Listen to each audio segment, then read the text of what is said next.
So major times to get tired with scissors and you know the current situation in the country. Getting to the market and buying a scissors for like 5,000, 4,000, 6,000. Is it not better I find a way to sharpen my scissors?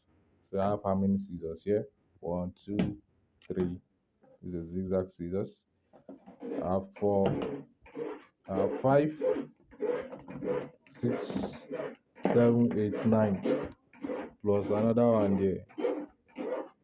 10 scissors in the shop. Like, damn. Please, what do you do with your scissors when they get blunt?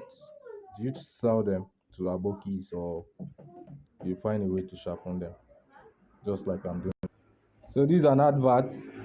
If you have blunt scissors that you want to sharpen, please bring it to us. Ima, you can tell them your phone number. Let them reach out. Tell them now. 091 Uh, 66 uh, 28 uh, 98 uh, 57 09166 28 28 98 98 57. 57. So please, if you have blunt scissors that you want us to sharpen for you, Sharp, sharp. bring out.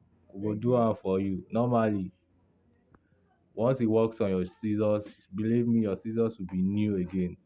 So he just said his number 091 66 66 28 28 98 98 57. 57.